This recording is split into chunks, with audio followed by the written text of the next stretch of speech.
പ്രിയപ്പെട്ടവരെ, ദീനിന്റെ വഴിയിൽ നമ്മൾ ഉണ്ടാകുമോ, അള്ളാഹു നമ്മുടെ കൂടെ ഉണ്ടാകും. സുഹൃതങ്ങളുമായി നമ്മൾ മുന്നോട്ട് പോവുക. നമ്മുടെ ഒരു സുഹൃതവും അള്ളാഹു പാഴാക്കി കളയുകയില്ല.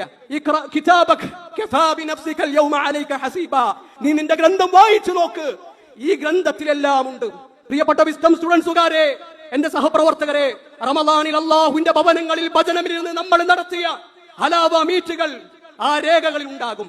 പ്രിയപ്പെട്ടവരെ, നമ്മുടെ ശാഖയിൽ, നമ്മുടെ മണ്ഡലത്തിൽ ദീൻ എന്താണെന്ന് അറിയാത്ത വിദ്യാർത്ഥികളെ കൂട്ടിപ്പിടിച്ച് നമ്മൾ സംഘടിപ്പിച്ച CRE സംഗമങ്ങൾ ആ രേഖയിൽ ഉണ്ടാകും.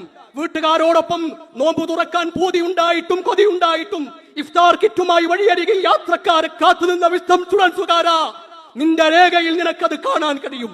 പ്രൊഫഷണൽ വിദ്യാർത്ഥി ക്യാമ്പസുകളുടെ മുറ്റത്തിറങ്ങി ലിബറലിസത്തിനെതിരെ, മതനിരാസത്തിനെതിരെ നിങ്ങൾ സംസാരിച്ചത്, നിങ്ങൾ വിതരണം ചെയ്ത ലഘുലേഖകൾ നിങ്ങൾക്ക് ആ രേഖയിൽ കാണാൻ കഴിയും. വെയിലും തണുപ്പും മഴയും കാറ്റും വകവെക്കാതെ പാവപ്പെട്ട വിദ്യാർത്ഥികളുടെ വീടുകൾ തേടിയിറങ്ങി നിങ്ങൾ വിതരണം ചെയ്ത ഈദ് കിസ്വ കാർഡുകൾ ആ കിതാബിൽ ഉണ്ടാകും. പ്രിയപ്പെട്ടവരെ, ഈ ആദർശ കൂട്ടായ്മയുമായി കൊണ്ട് നമ്മൾ ചേർന്ന് നിൽക്കുക. പുതിയൊരു ചരിത്രത്തിന് നമ്മൾ ആരംഭം കുറിക്കുകയാണ്. ഈ ആദർശ പ്രസ്ഥാനത്തിന്റെ കൂടെ തൗഹീദിന് വേണ്ടി, സുന്നത്തിന് വേണ്ടി, സലഫിയത്തിന് വേണ്ടി നമുക്ക് കൈകോർക്കാം. സുഹൃതങ്ങൾ നിറഞ്ഞൊരു ജീവിതം നമുക്ക് നയിക്കാം.